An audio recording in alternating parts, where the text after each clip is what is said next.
Will, go ahead and do this one, Will.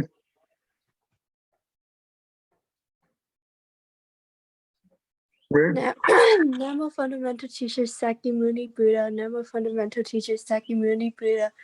Namo Fundamental Teacher Sakyamuni Buddha. The unsuppressed, deep, profound, subtle, wonderful Dharma in 100,000 million eons is difficult to encounter. Now that I've come to receive and hold it with my sight and hearing, I vow to fathom the thus come one's true and actual meaning. Okay, that's good. All right. So we are let up here.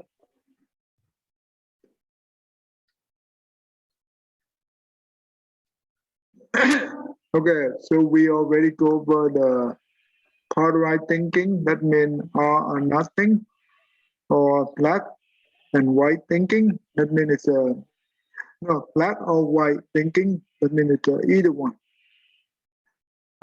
This will be a very terrible thinking. That means the people who have this type of thinking, they will not be able to motivate themselves. Okay? So we're done with this thing already. And we also, okay, how about this? Before we continue on other stuff, I will show you how to see in the Buddhist psychology today, so you can learn how the Buddhist psychology, the way that we handle. Okay, let's do that. Okay. Okay. Give me 1 second.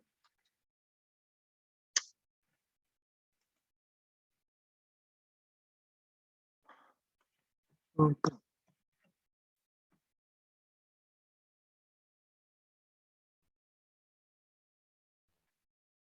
Okay. Can you see this model, the Buddhist psychology? Anyone? Dạ thầy. Yes. Dạ có thấy thầy. Okay, let's do 1 minute meditation together. Then we will continue on our study. Okay, thank you. Keep our back straight, our neck straight. Close your eye. Inhale and exhale to the nose. You count 1. Inhale and exhale to the nose. You count 2 and keep going. If you see your monkey mind, don't play with them. Just go back to your inhale and exhale, and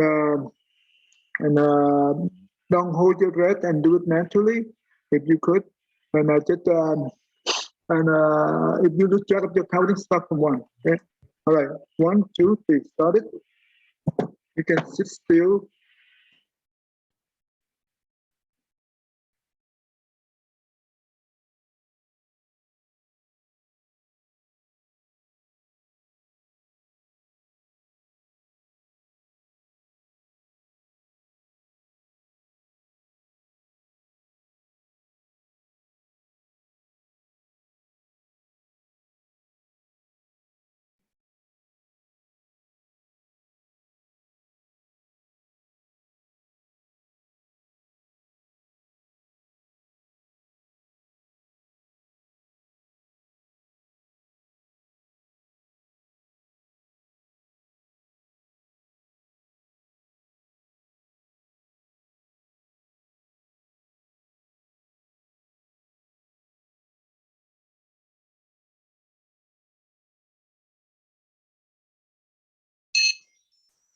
Good.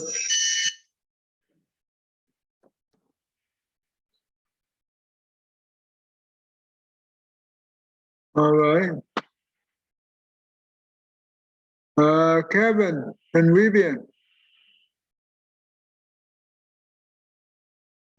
Kevin's in the restroom right now. Can you turn on your webcam as well? Everyone, if you can turn on your webcam, that would be good. Victor, Larry, Wayne, Hung, Serena, you can turn on your webcam so we can run together. All right, so I'm going to let's do this. I will go back to the lesson we learned last time. It's polarized thinking.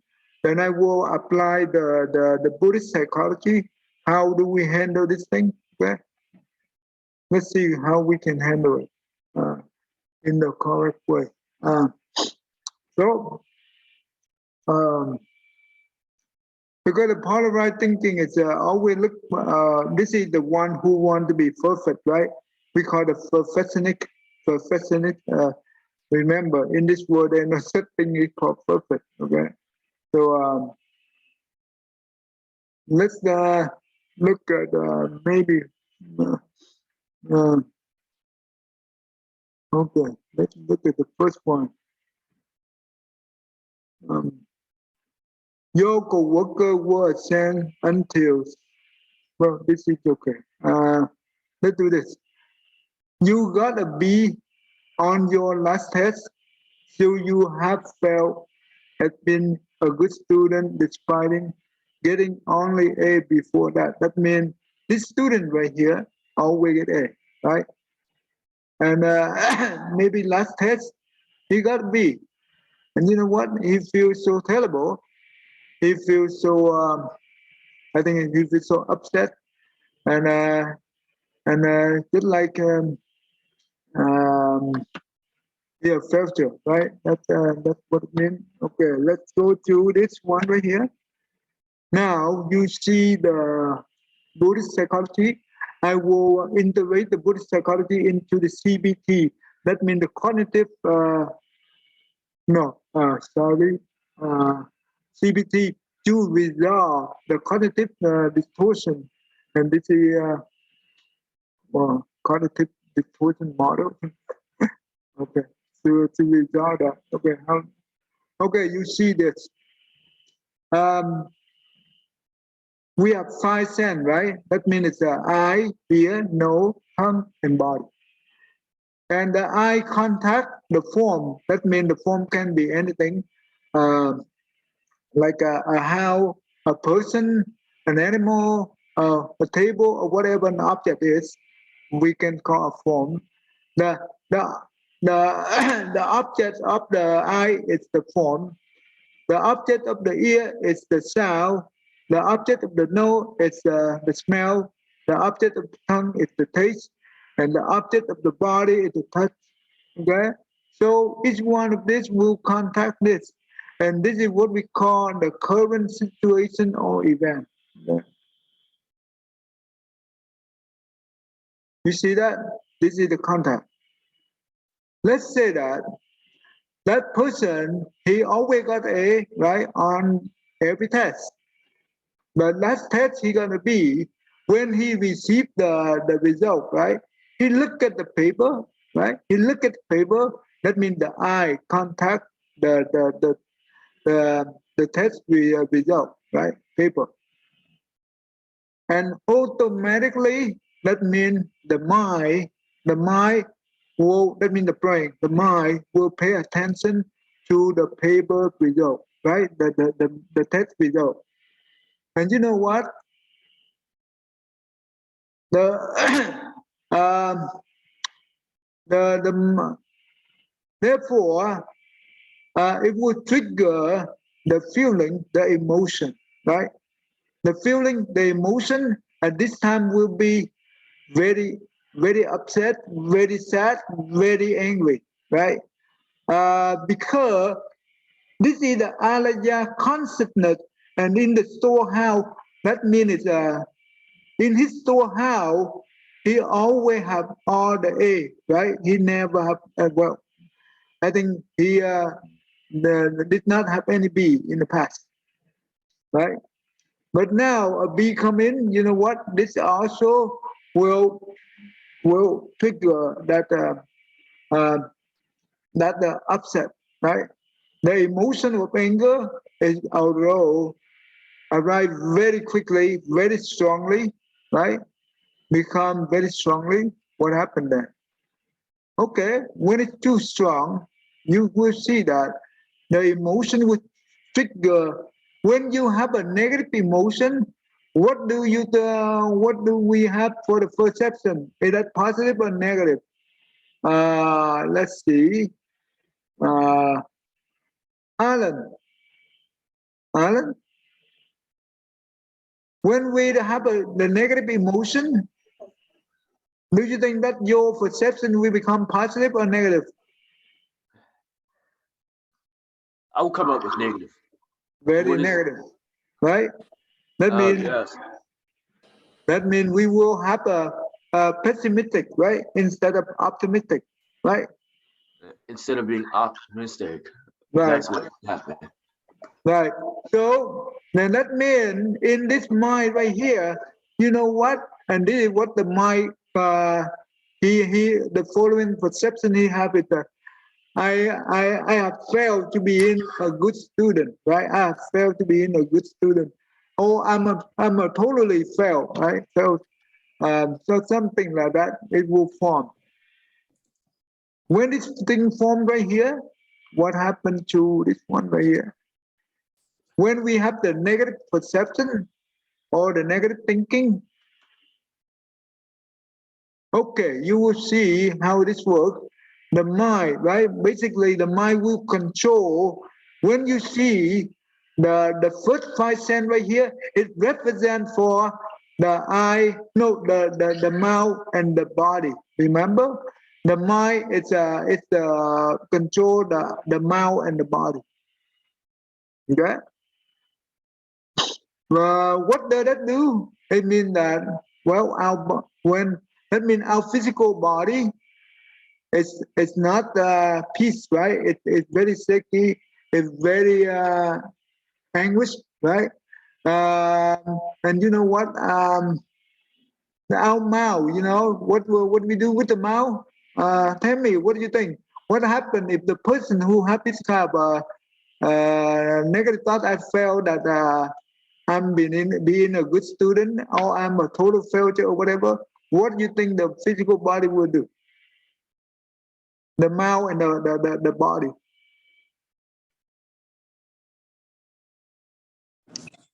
So the mouth will be frowning and upset, and the body will be all tense and uptight.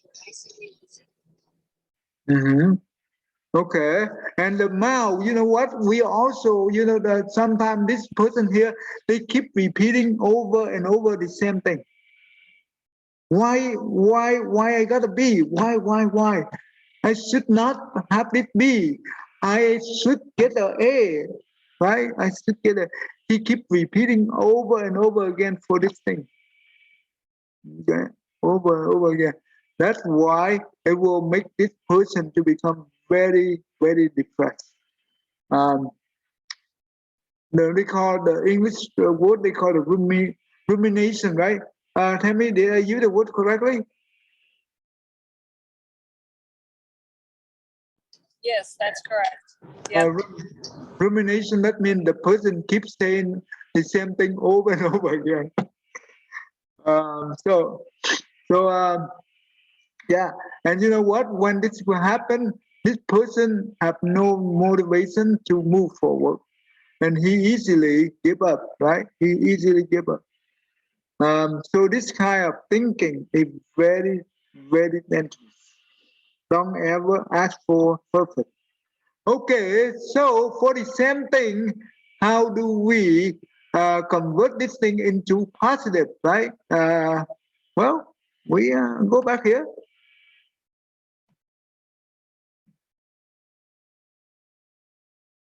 Okay, we go back here. Well, we just say that. Oh, yeah, right. But this time I gotta be. So it's okay. What me to see what kind of problem I make a mistake on that. I can review it and I can double check and I can redo it to make sure that I understand the problem correctly, even try harder. So, and we can also say that, well, we only try our best. Remember, we cannot get the A job on everything. We cannot get the A job on everything because that is not realistic, right? No one get A job on everything.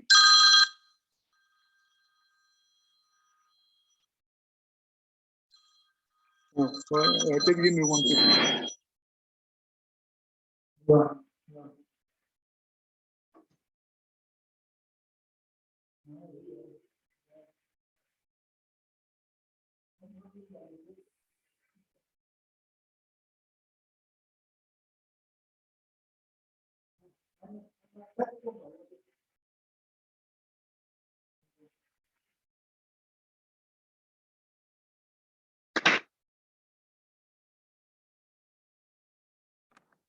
Okay, sorry everyone.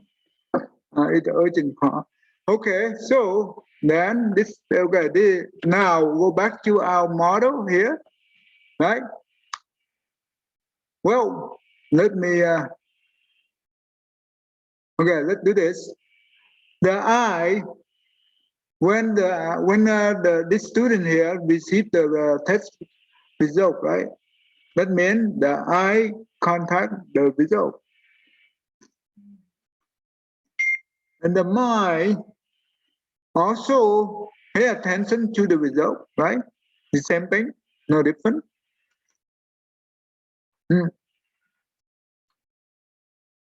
Then you know what? It triggers the emotion, the feeling, to become very upset, right?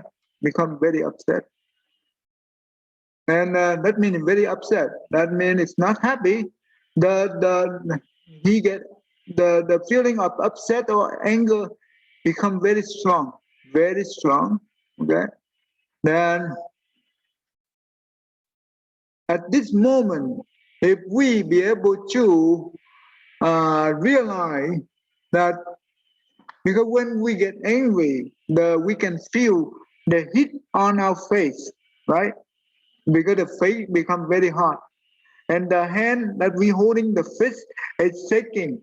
We can feel the body, our body become very tense and shaking. If at that moment we be able to recognize the sign of the body that we have, we automatically take a look. Okay, this is the magic word. The magic word we need to remember. I know I am angry right now. I know I am angry right now. Anger is not me. I am not the anger. Why should I get angry? Larry, you understand this? Kind of too.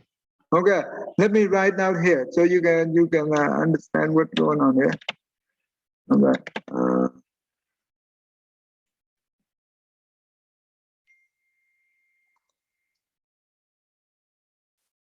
Okay. I know I am angry right now.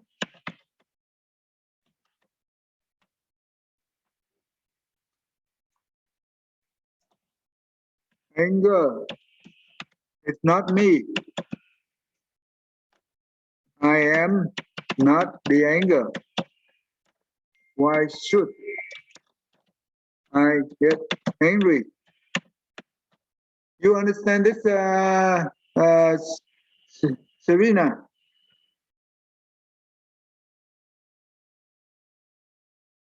Are you there? Did you see this? Yeah, I see it. You know what does it mean? This is the magic. But you understand? But do you understand this thing? Yeah. Tell me what you understand. Anger is not me. What is that?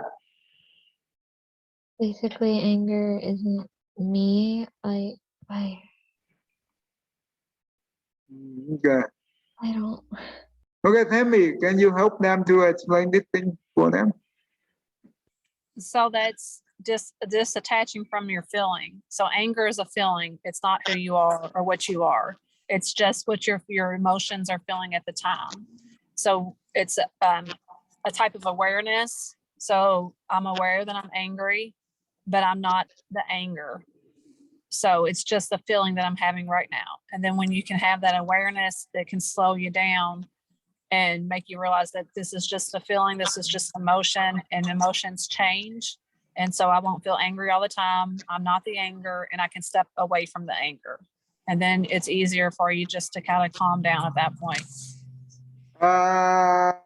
Tell me, did you ever use this one? It work for you or not? Oh yeah, I use this all the time now. Like you talked about this one day after a prayer service, and I've used it ever since then. I love this. And not only can you use it for the anger, you can use it for any type of feeling. That's right. It makes, I mean, it makes everything so much easier to deal with. And it really helps with the whole awareness that this is just a feeling. Feelings change. I'm not, you know, I don't have to go into it anymore. I can stop it at this point and just see it for what it is.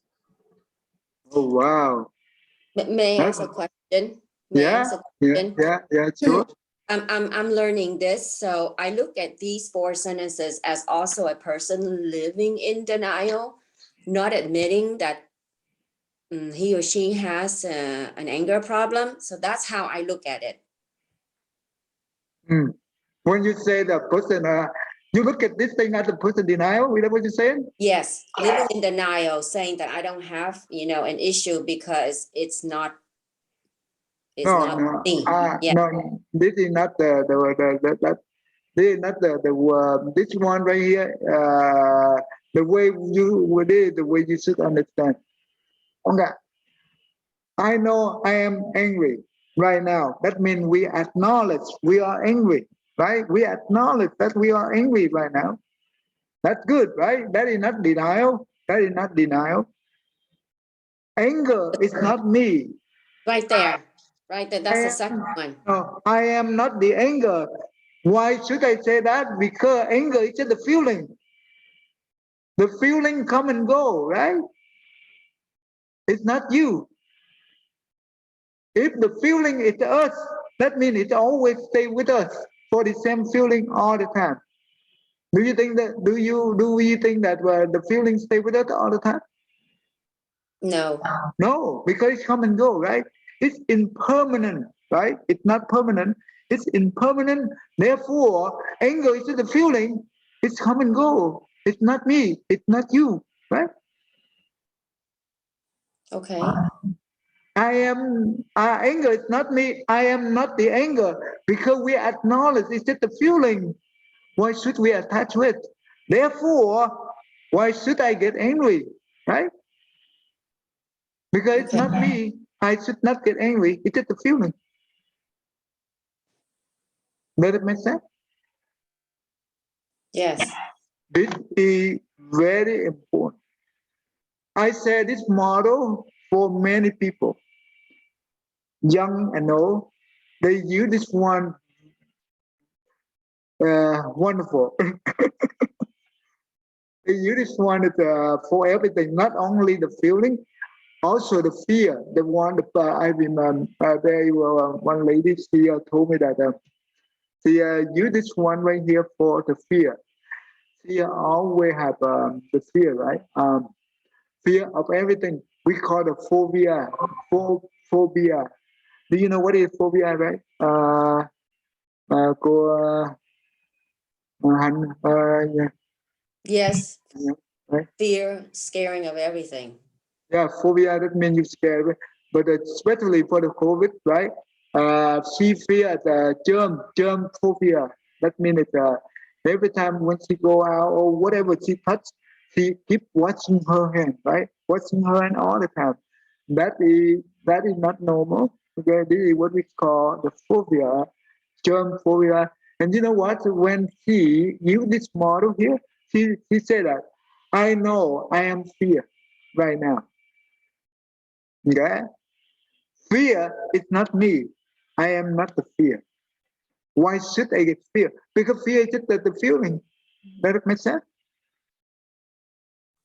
Yes. So the first thing is we acknowledge the feeling. The second thing is we also know that this is just a feeling and we detach from it. And you know what? When you do this, right? That means we detach from the anger that we are having right now. We shift our mind into the different direction. Instead of focus on the feeling, we focus on this one right here. That's why the tension of your anger decrease quickly or even disappear. Does it make sense? Yes. This is this logic is very simple, but it works very well. And I remember that day the old, she a little bit old lady. She could not sleep, right? And you know what? She used this one. She can be able to sleep. That. So, Larry, do you understand, Larry? Huh, Larry? I could not hear you.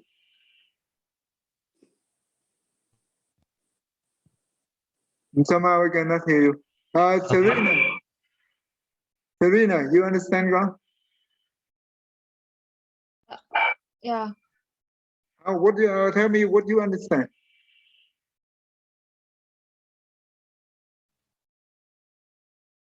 Sorry, can you ask that again? Tell me what you understand about this four line right here. It's just an emotion. It's not us. It's not me. Is that what you're asking me? Yeah. What is the first sentence tell you? It tells me that I'm angry, that I know that I'm angry. Yeah, I know. But what does that mean? It's kind of meaning as if we understand how we feel at the moment. Yeah, acknowledge, right? Yeah. Okay, what is the second and the third sentence mean to you? Basically saying that anger is not me and I'm not the emotion anger. But what does that mean? That an emotion isn't me. I don't have to be angry. Yeah, because it's just a feeling, right? But the feeling is come and go. It's not stay with us forever. Therefore, it's not me. If it's me, that means it have to stay with me all the time. But that is not the case. Does it make sense? Yeah. The reason is in this world we suffer because we attach to the feeling. Any attachment of the feeling is the suffer. Okay, no matter what. The good feeling, that means you attach to the good feeling. That means we are happy. But what happens is when the happy is all over, right? You become sad, right? Though attached to the happy feeling is not good. Attached to the suffering feeling or the sadness feeling, even worse, right? Because we will get more suffer. But what about Hemi, what do you think? If we attach to is that good thing to attach to the feeling that neither happy, no suffering? Is that a good thing? No, you don't want to. I mean, Buddhism teaches the middle ground, the middle path, but you don't want to attach to any type of feeling. So you don't want to be just complacent walking around. You're going to have emotions. So you want to recognize the emotion that you're feeling. You don't want to, and I think what the lady was confused about earlier is there's a difference. It's a fine line, but there's a difference from suppressing the anger or the feeling than accepting it. So you don't want to deny the feeling and say, I'm not the anger. I don't feel the anger, because you do feel the anger. You're not trying to push it down or push it away. And that's what the first step of just accepting it. Yes, I do feel the anger, but I'm not the anger. I'm accepting I feel the anger. But now that I accept that I feel the anger, I can make a change and I can decide to release the anger.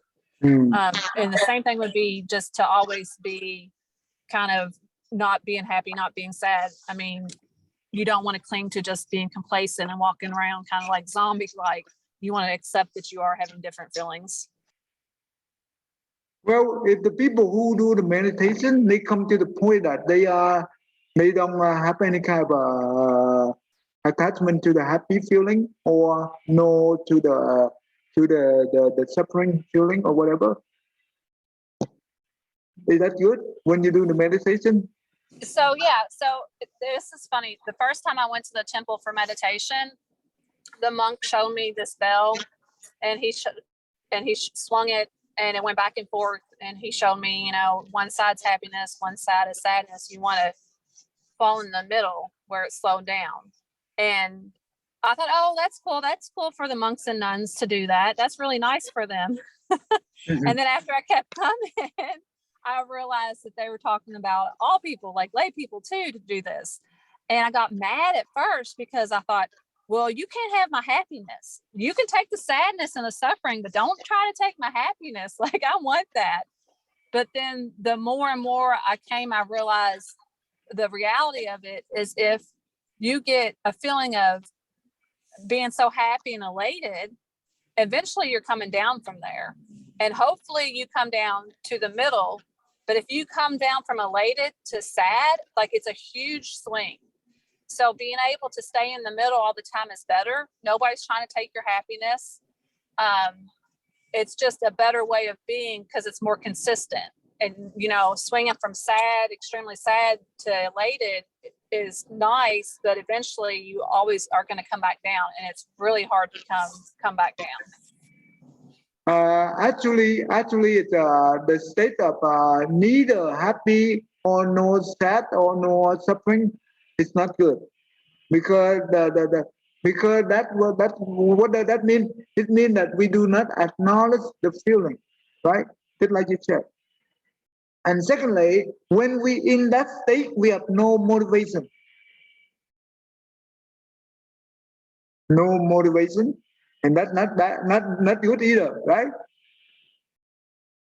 In the psychology, this is what they call what they call is flat emotion. Flat emotion, that means neither happy, no sadness. It's not good. That means no motivation. All right. So the same thing in Buddhism. We need to recognize, we need to aware of our everything, right? And that makes us to become happy. We are aware, but we do not attach. That's the most important. Okay, that's good. Okay, now I hope that we do. Kevin, you understand all these things, right, Kevin? Kevin William? No, Vivian. Kevin's making food. Andrew, what about you? Yes, I understand. Pain. Okay, that's good. This model is simple but very powerful. If we know how to use it, we can make our life better. A lot better. Not only better, but a lot better. You know what? This model I come up when I learn consciousness and Buddhist psychology. I come up with this model. It worked very well. That's good. Anyway. That's what they said. The problem, my understanding is the problem with antidepressants is too, is that's what ends up happening. I've had so many people tell me that when they're on the antidepressants, they have that flat emotion. So it's nice because they're not sad and suffering anymore, but they're just not motivated to do anything. Okay. Yeah, they do not. So Tammy, so do you think it's good to take the drug or the antidepressant, or it's not?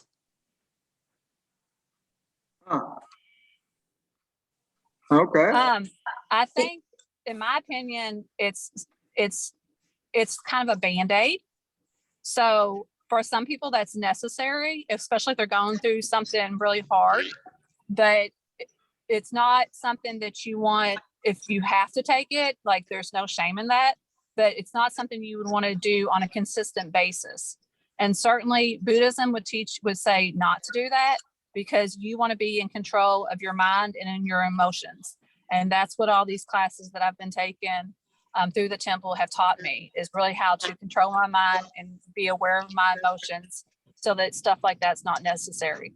But I think in the beginning, it's like I would just use it as a Band-Aid. If I needed to use it, I would use it as a Band-Aid as a short period of time, because everybody that I've talked to have so many problems with using it. And like I said, you end up being that zombie person that's not wanting to do anything. And you know, everywhere I turn, you know, on the internet, on the radio, you hear the Westerner physicians, the doctors, they push that a lot. They push that out a lot to the people, to the public, and sadly, that's a common thing. Okay, I think I covered this already. I will relay one more time. So I think it's very good for you to understand in the Western psychology, right? That what they do is for the depression treatment. They have three different way of treatment. Okay, let me show you three different way. Okay. Yeah. Okay. Okay. Let's do this. Three different way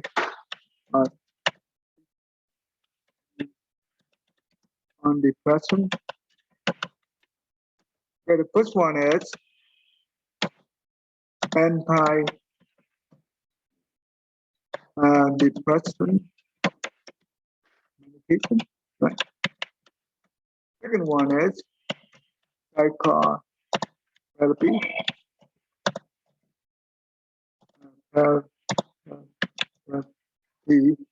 Okay. The third one is the CBT, and this is what we are learning about CBT. That means, okay, let me explain quickly here. The reason is the people who have the mental disorder can be depression, can be anxiety, can be panic attack, or eating disorder. Those things is related to the mental disorder. When we have the mental disorder, that means inside our brain, right? The chemistry inside our brain is imbalanced. That's why it makes the people to become mental disorder, right? Now, if the one who have the severe depression, right, that means they have a severe imbalanced brain chemistry, right? What does that mean? It's very, at the beginning, it's good to have the antidepressant medication to help them calm them down for a while, for a short period of time.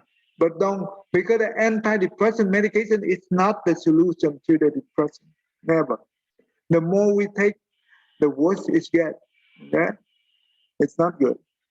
Does that make sense to you, cô Hạnh Nhân? Yes, Thầy. Okay. Because when we take the medication, it will try to balance the brain chemistry.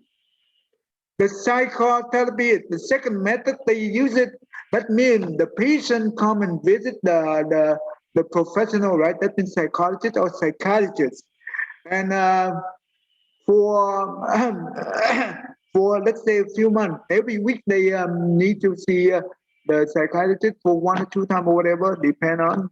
And the psychotherapy, they help them to help the patient to express all the feeling that they have.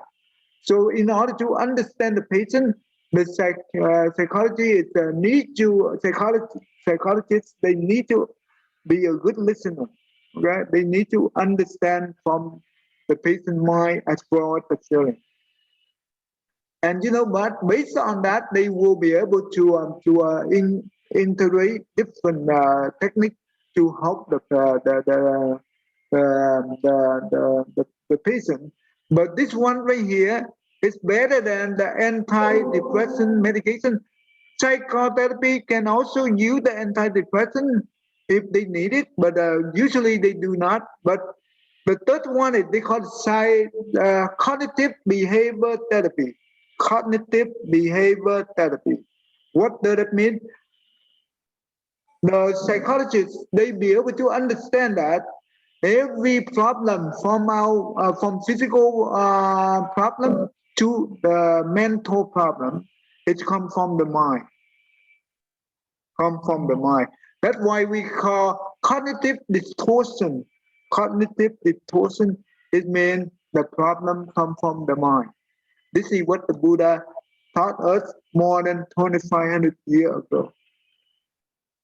Okay? Every one of us, we have problem, every one of us.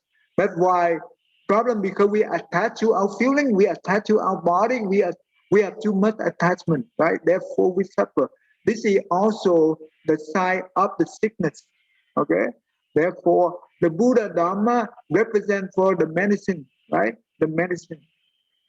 Does that make sense to you? Yes. Okay. So the CBT they are using, they help the patient to understand the problem come from the mind. Then they also list out. Okay, let me go back here. Let me go back here.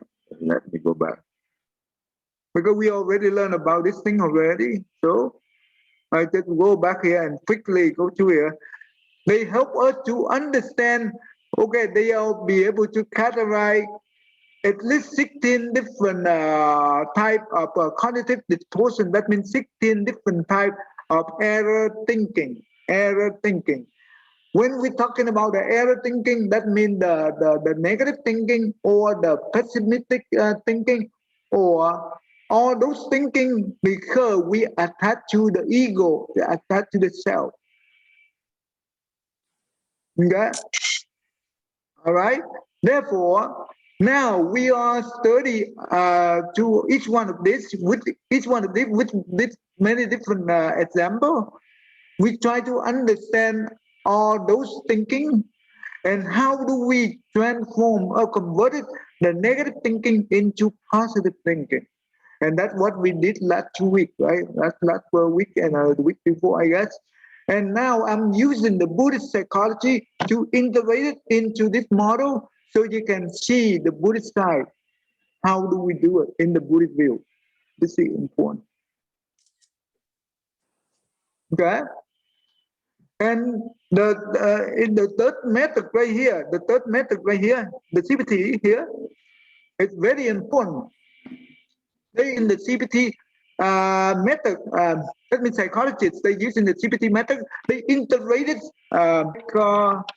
therapy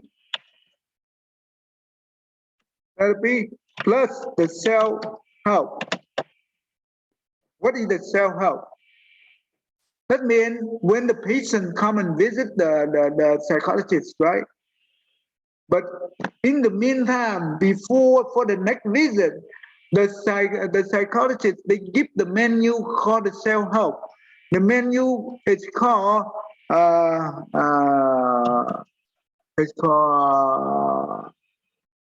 forgot what it's called, but by okay, anyway, it's a book of feeling good. Okay, so it's a menu. It's a menu. In that menu or a book, it have all type of feeling good. Basically, it lists all this type of thinking right here.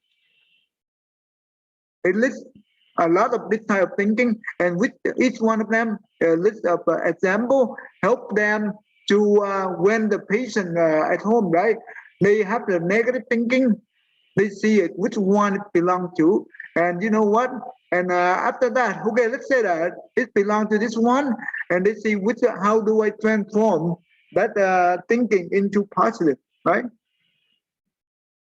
So they in the feeling good book, they also have that one to help the patient to be able to help themselves. That's why we call it self-help. That means the patient be able to help themselves whenever they have a negative thinking, they be able to transform it or to convert the negative thinking into positive. This is the most important of all. Without this, even the CBT itself, without using the self-help, you know what?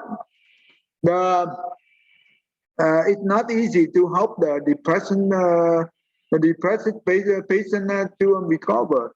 But with this one right here, it speed up the process very quickly. The first two right here, even though they went to many week sections, right? And you know what? Not in the later on, it will relax. That means it's come back. The patient will come back to the depression again. But when they using this technique right here, after they recover, it will not relax. That make sense to you? Cô Hạnh Nhân? Yes, thầy. The reason is it's not relaxed because the patient at home, they don't need to go to see the doctor, right? At home, they can help themselves. Whenever they have a negative thought, they can know how to convert it into positive. That's why they can prevent the depression. This is important. And that's why today I'm teaching you not only the Western psychology, look at the depression, I teach you the technique in the Buddhist psychology is one of the most important to help us to transform any kind of feeling, any kind of negative thinking into positive. One for all. When we be able to do this, we no longer have depression. Right, Tammy? Yes. So it's very important. It's very just like you said that you use this model to do it all the time. It's same thing, but it's the self-help. The self-help, that's what it means. You help yourself to improve every time we encounter the negative thought. Whenever the negative thought arrive or the negative feeling arrive, we will automatically, we are the one who help ourselves to improve. This is very important. Wing, you understand, John? Wing? Yeah? Yes. How much you understand? Wing? How much? Did they go too fast? It went a little too fast, so I couldn't understand that much. But I got a few things down. Oh, you want to ask me any question? If you want to ask.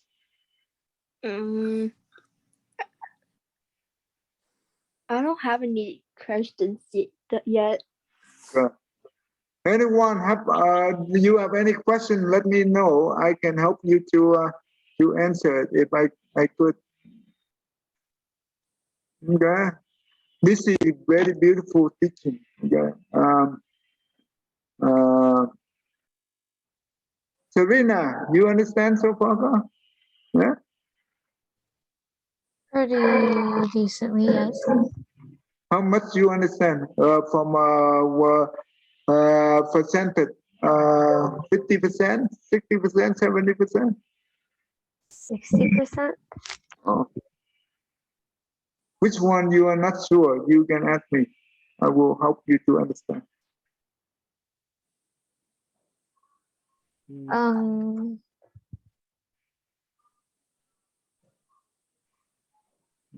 not really sure what part exactly. Okay. Hoàng Nhân, you understand so far? Or you understand all, right? Yes, thầy. I feel so sad that I was not able to attend your prior classes. Okay. That's all right. It's never too late anyway. It's never too late. So hopefully this will help anyone that who encounter any kind of emotion. This will be the good one to counter your emotion and transform it before it comes into action. Okay. Andrew, you understand, right, Andrew? Yeah. Yeah, most of it time. A little bit. Most of it. Oh, most of it. Okay. Alan, what about you, Carl? Yeah. Huh? Alan, you understand? I understand most of it. You understand more of it? That's good. Yeah. Yeah. Larry, John. Understand? What do you understand?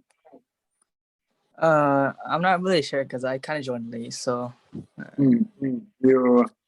You told us. Okay, that's yeah, I joined a bit late. So okay. I think it's please pay attention to this because this will help you. Hopefully, it will benefit you later on. You need to use it. You never know. Remember, the one who be able to manage their emotion, this make you wise. Okay, even the intelligent person cannot be able to manage their emotion. So if you want to become wise, that's how we. That's why in the Western psychology they also have the emotional intelligence. Emotional intelligence. That is similar to that concept. But anyway, all right. Okay.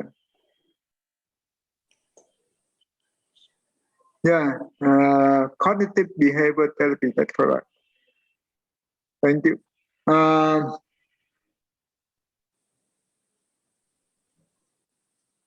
okay. Okay. Okay. All right. So let's go back here. Let me go back, and I continue on the same example, and we will go to this thing here.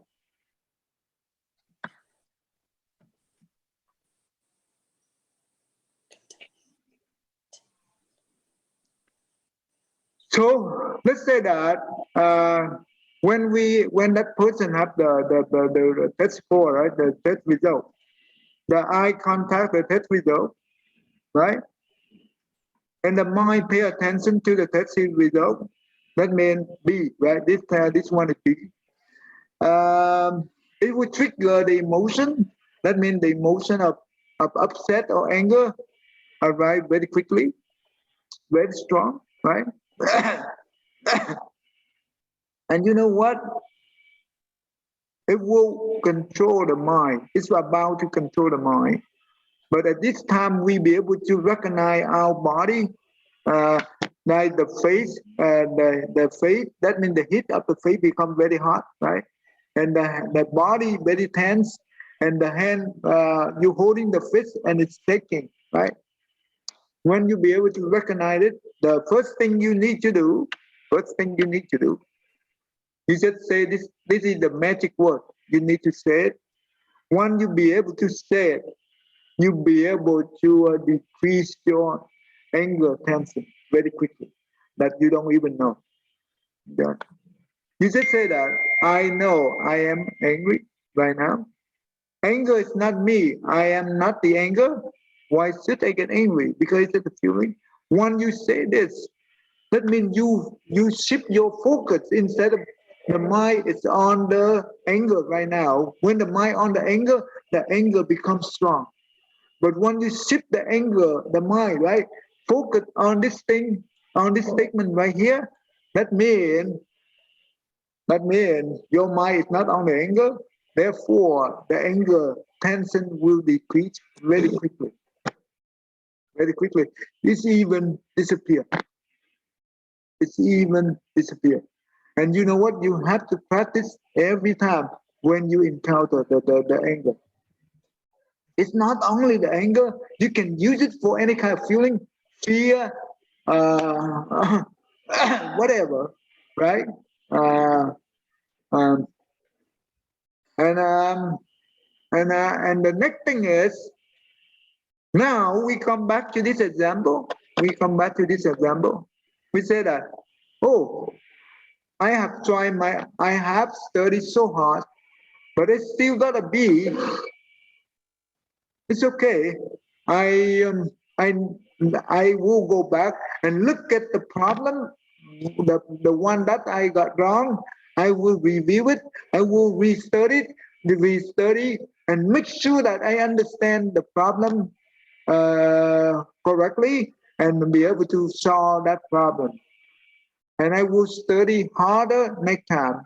So that's all I can do. So it's, and remember, and you can also say to yourself, This is what I just said right now. That is relate to your perception. Okay, this is just a perception. This is the positive perception. Include this one right here. This is the positive perception. Okay, you said that. Okay, I try my best next time. All I can do is to study. And one more thing, you said that no one will get an A job on everything. No one. There is no such thing like that. It's not realistic. We expect everything have to be A job. No, that doesn't happen that way. So we allow us to get angry. It's okay, but strictly to look into it and handle it with calm, right? It's well. So when we be able to see it, and you know what? The next thing is, okay, we go back here, and once you be able to have a positive perception, then the mouth and the body, right? Because this 5 cents right here is represent for the mouth and the body.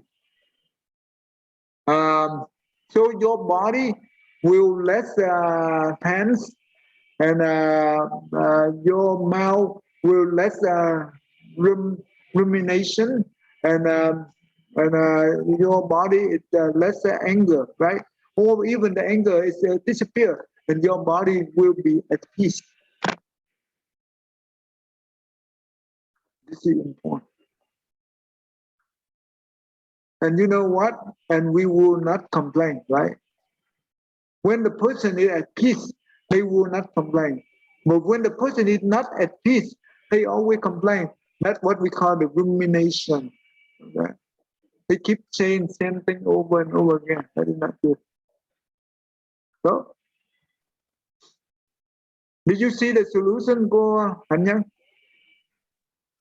Yes, Thầy. Don't you think that you can be able to use this technique? Most definitely. That's With good. your guide. Okay. I think it will be very helpful. The same thing when we handle our kids, right? Kids is always hyper.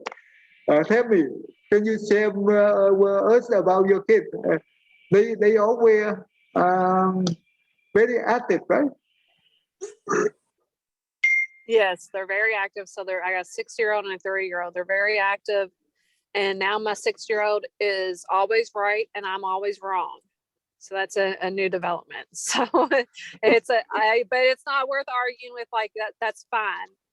But that's kind of taking a step back, and also them just creating messes and disasters. I mean, I walk in the room, I'm like, this place is a disaster. And my son's telling me, oh no, it's a treasure. You mean it's a treasure?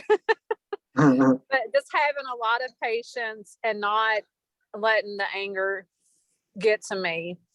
And I talked before in one of the classes, I said that what I found was happening is I'd be in a different room and I'd hear my kids talking to each other, and I'd hear them saying, don't tell mama, I don't want her to get angry, because if they made a mess of some sort. And I noticed that when I heard them saying that, I could walk into the room and see what happened, and I wouldn't get the anger because I had that moment of time to breathe. Now, if I walked upon it and saw it, I would get angry and I'd start getting on them and hollering at them because they made a mess.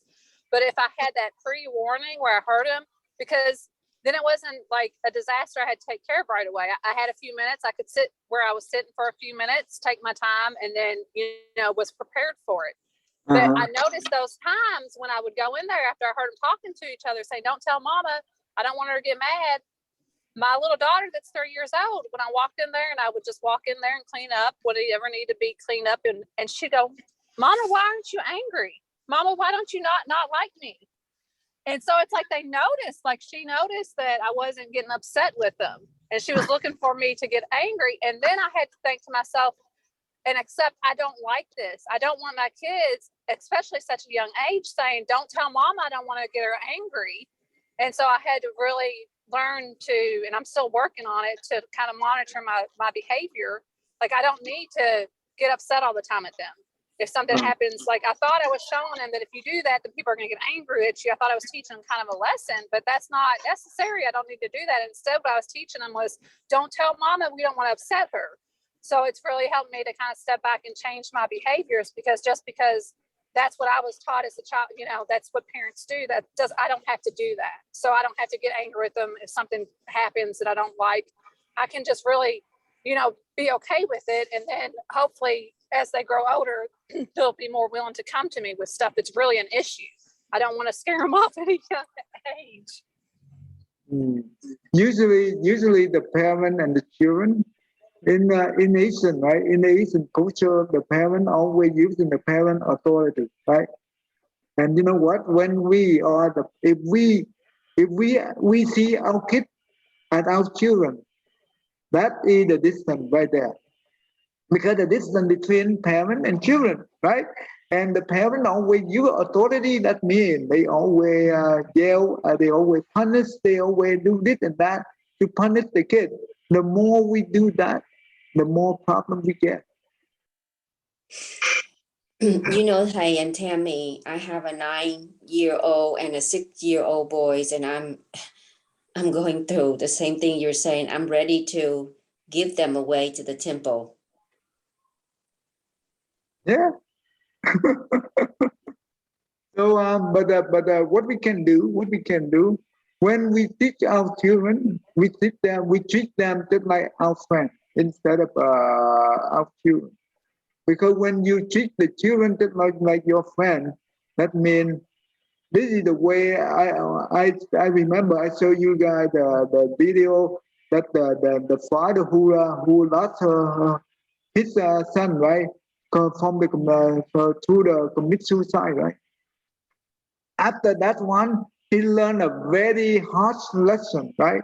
He said that if I have another chance to deal with my son, I will not deal the way I deal differently. So he said that if the parent if the children are always afraid of the parent and don't want to talk, and this is that means the parent role is failed, right? It's not succeed. But and he said that if the children always want come to talk to us and in a very comfortable situation, they always share this feeling. They always talk to us. This is a successful parent. And how do we do that? We have to listen to them to understand that.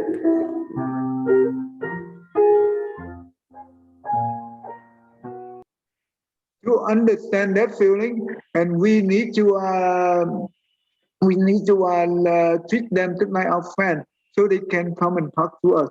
Doesn't mean that they will not respect us. No, they will respect us. They will. We want to make sure that every time they have problems, they want to come to us, and we want to share with us. That is a successful parent, right? So we always ask them, how you doing? Do you feel good? Do you feel happy? You feel sad? What do you have anything going on in your school? Do you want to share to me? We try to ask them all kind of questions. So let them talk, so they can share their feeling. This is the most important about, because otherwise it's very tough to understand them. If we do not understand our children and how what they think, right, and that will be very dangerous for them, because the children, they are immature. They don't know how to handle the emotion, especially when they have too much pressure from the parent as well as school, as well elsewhere. All those pressure will put them into the depression, and they will put them into the commit suicide. This is very dangerous. We don't want that to happen. Go on, young, you understand? Yes, Thầy. Can you repeat the main idea again? I didn't get to hear most of it because like my internet sucks. What happened?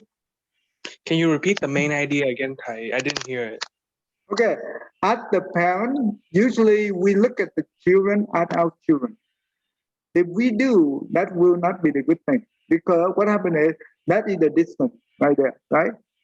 Because the parent always using the parent authority to force our children to do in our way, right? Well, but we do not understand their feeling. We do not understand what they really need. But we always impose our will on them. That's not good. That is not good. Not good at all. So, in order, this is the lesson that we learn from the movie, that the father who lost his son because the son commits suicide, right? From this lesson, he be able to understand that he said that whoever, if the children of faith come to talk to us, they did not want, they not want to share anything to us. That means we are the parent. It's failed as a parent. Okay, and he said that in order to get near to the children, we need to become a good listener, and we need to understand them, their feeling. That's the most important. And after that, we always talk to them just like our friend. Because when we look at them as friends, they know distance. And that means become very friendly. They're willing to come to us at any time. They want to share whatever they have. That is the most important about. Because we don't want our children, when they feel bad, right? They don't want to share those bad feelings with us. That's not good. Because you know what? When we are the parent and we look at them as our children, we will put a lot of pressure on them. And at school, they also have pressure. The more pressure they have, the more depression they will get. And you know what? They will easily go into the commit suicide because they do not know how to handle the emotion. They are immature. They are too young. To be very careful with the thing. So this is what we call love and kindness and compassion. At the same time, children, you guys very young, and you also need to have empathy to your parents. This is no, not all parents understand the children. That's normal. That is normal. You cannot expect your parents to understand you because sometimes they are too busy. They're very busy with their work. They're busy with everything, right? But you know what? You can help your parents, make them to understand you. That is also the skill set you need to have. Huh? They understand me? Huh? What? Did you say you they understand me? No. If your parent do not understand you, right? Because not all the parents understand the children. That's normal. Because the parents they are very busy with their life, right? They go out and work. They make the money. They to keep the family going, right? That means they're at work. Parents are at work. Uh-huh. But you can help your parents to understand you by to be sometimes you have to look for the good time that in the good mood you can talk to him, to her, or whatever. Mom, Dad, I would like to share my feeling with you. This is what I think. And you have to be very nice. You have to be very respectful. And that will help you to have a good bonding with your parents. And they will understand you. So living is the art. That means the art of living. It's the most important. Let me put in this word so you understand. Okay, I know it. We are over a lot of time here, but let me put in this way. The art of living is we need to have the art of living. That means we have to have a very good skill to communicate with other people. Okay, in the good manner. Anyway, we can talk about this next time. Okay, I will. Okay, today we are very late. Well, today very good lesson, I guess.